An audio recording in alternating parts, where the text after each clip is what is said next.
mountains if the clouds weren't there to cover them up right now.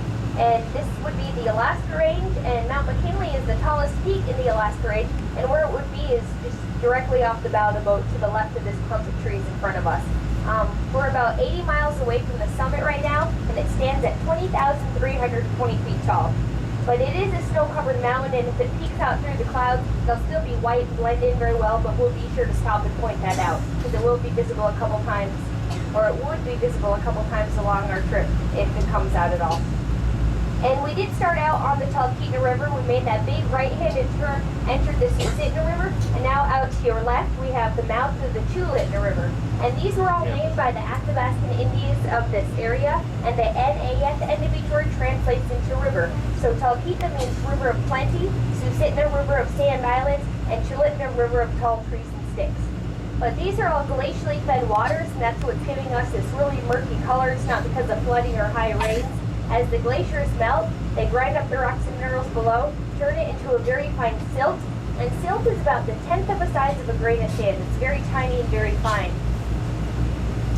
But in the late fall and early spring, when the glaciers freeze, we lose about half of the runoff in these rivers. All the silt in the water settles at the bottom, and the color of the water turns into a very crystal clear blue, almost the light blue of the chair that you're sitting on right now. It's very pretty, and you can see all the way to the bottom in most areas. Pretty nice. Continuing on up the Susitna River. Does anybody have any questions right now about the river? What is the color of the light? When does the silt go out? It's usually when the rivers are not frozen, and they'll be frozen usually from November to April, early May. And so right before the rivers freeze, and then right before or right after they break up and the ice goes away. Usually it's very crystal clear. So the girl had a question. What's your question? 1 and 3 eggs at the end of April, beginning of May, and they have about a 35-day incubation period. During that time, one of the parents is always sitting in the nest. Once the eaglet gets bigger, one of the parents will always be sitting in the tree or in a tree nearby, just to kind of keep an eye on it.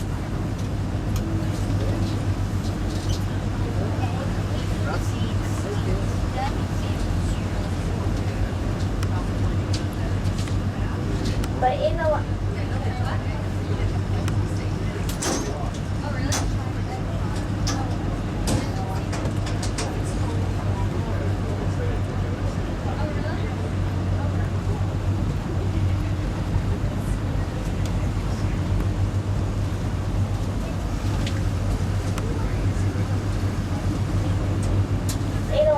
we have about 35,000 bald eagles, and that's roughly half the world's population. So we have quite a few bald eagles in this state. And they were taken off the endangered species list last summer, so that's really good. But the reason it's taken so long for the eagle population to build itself back up is because even though the female could lay up to 3 eggs, only one eaglet usually comes out of the nest each year, if that. The firstborn, or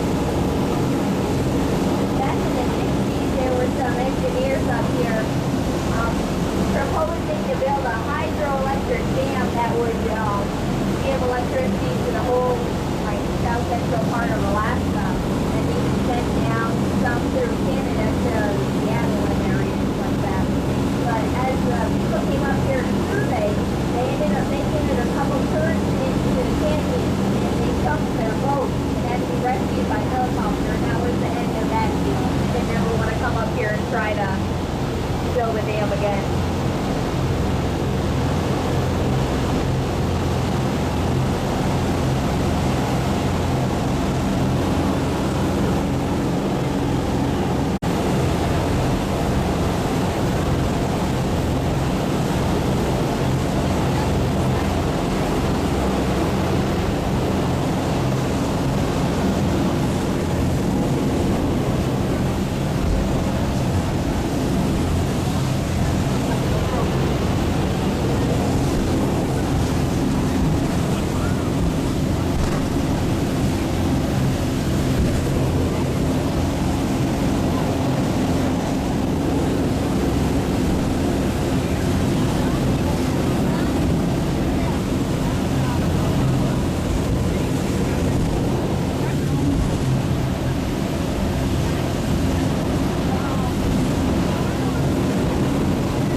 places where there have been sunken boats underneath us.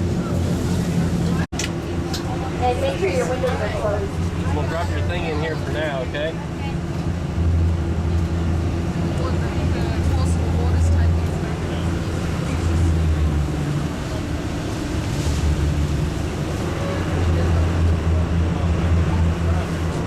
Switch me, Alex.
Okay, what did everybody think of Devil's Canyon? Pretty exciting, huh?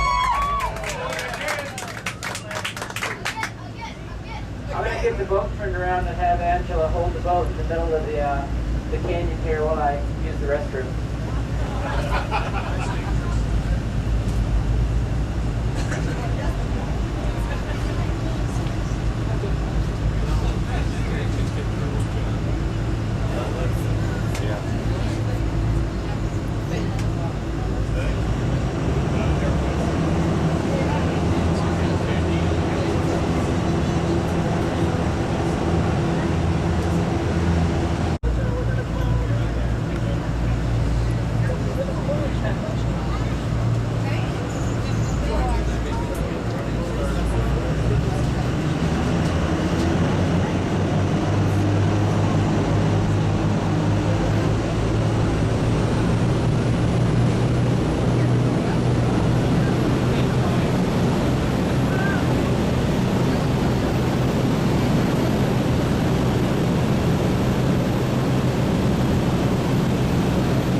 Alaska's winters can be awfully long and pretty cold, but the summers melt everything down real nice and green.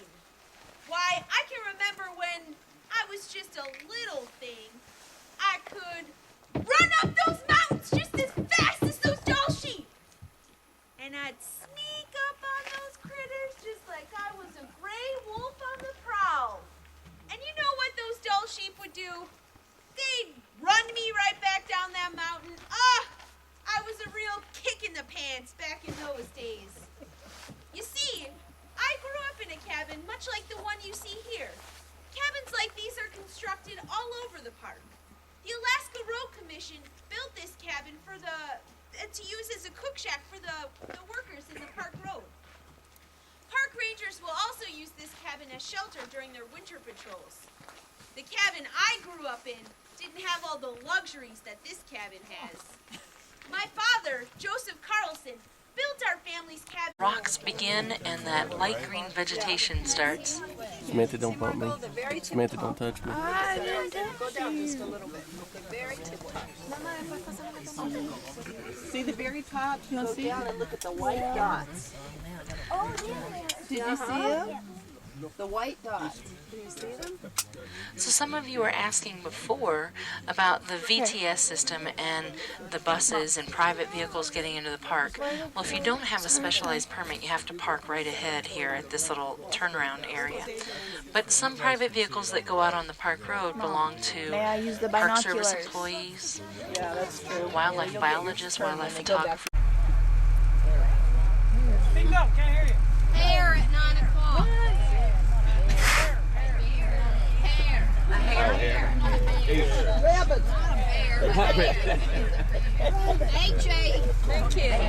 HHH. Okay. A hair out there. 43. Yep. See you later.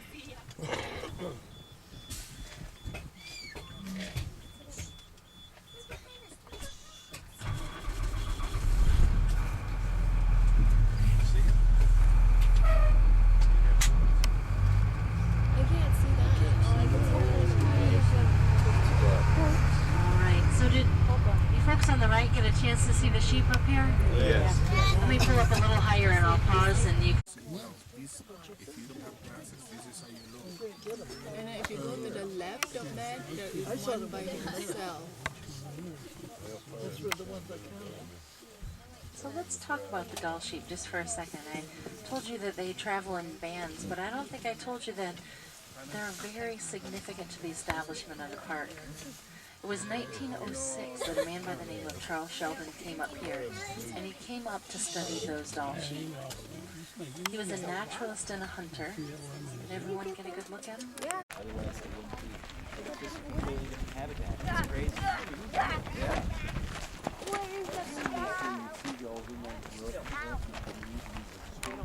Oh wow. Yeah.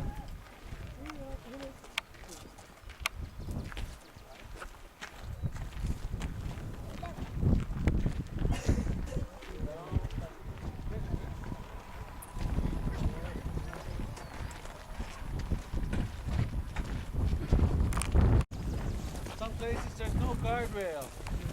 Looking straight down the mountain like that. It's really quiet on that bus. The bus driver says, if you don't start talking, you're going to force me to sing. So nobody says nothing. Then the bus driver says, okay, here's my first song. You pick a fine time to leave me loose wheels. So somebody asked him a question. How far down is it to the bottom there, bus driver? He looks at them and says, oh, about 30 complete rolls of the bus. He's a funny guy. Okay, if y'all can move this way, please. Come a little closer. Come on, put your head up. I have just but one request. I'd rather not be videotaped. I'm going to teach you some Athabascan words.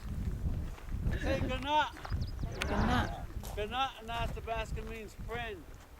When I see my friends on the street, I say, hey, ganat. Shake their hand. Say, anabase. Anabase. Anabase in Athabascan means thank you. We're Anabase. thankful for everything we get. Daniga.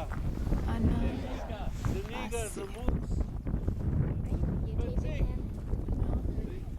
that's caribou. Taba. That's a swan down there in the pond. Only I didn't see today. Adzoo.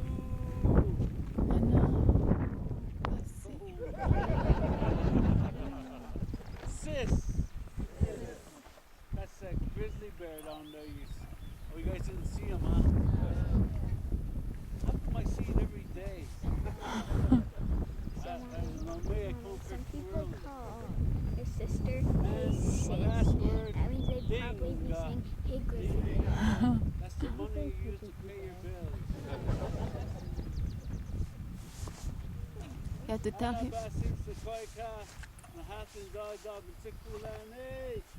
Huh? My friends, I wish you safe travel. I thank you for your time. And if you have any questions, I'll be more than happy to answer them. Anabase! Anabase.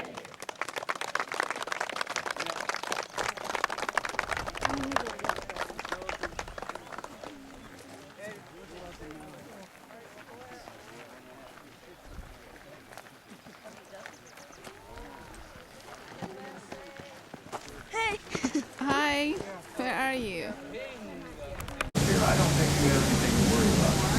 They're doing a good job with the prisoners. Where do you want it?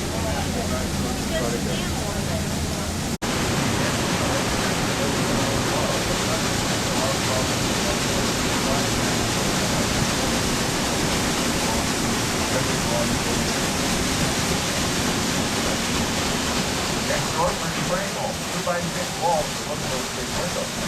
Now those are triple frames, so they keep the heat in, but they let the family see out. The old timers didn't have those. The cabins they built had tiny windows in them if they had any windows at all. And being locked up in there for 7 months, having to memorize the knots in that log wall with just one pane of glass wouldn't have been my idea of fun. So we're getting along a lot easier today with our newer technology. And you'll see solar panels and we don't hibernate in the winter. We get out and play. We run the dogs. We run the snowmobiles. We'll cross-country ski and get out and take a walk with a full moon on the snow or the northern lights dancing overhead. And speaking of that, Californians, I want to thank you guys for this hot tub I see. Now, we really like these. See the little hot tub in the yard, hard right over here with a chimney sticking out of it? That is a wood-fired hot tub. A Pioneer hot tub. Dad comes out and he builds a fire in a snorkel stove, lights it up, cooks that water to just south of 100, blows a whistle, and out streaks the rest of the family. January night, pitch dark, you jump in hot water, there they are, Northern Lights right overhead. You can go watch them dance. How about that for a thrill, huh? No? Well, how about the thrill of getting out of that thing soaking wet and running back in the house? That'll stiffen up your flip-flops right now. Hello. Beautiful ride.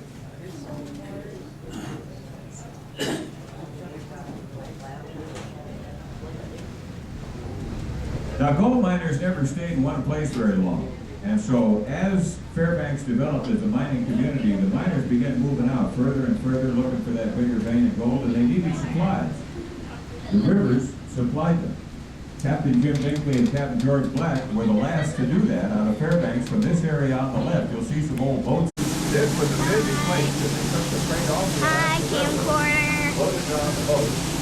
Began to fly into the network, dropping it off at, well, the Indian villages, the Eskimo villages.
God knows where, and that is absolutely accurate because these places are rivers twist and turn and museum piece. And his grandfather salvaged. Now you see a branch moving upstream. There's a beaver under there.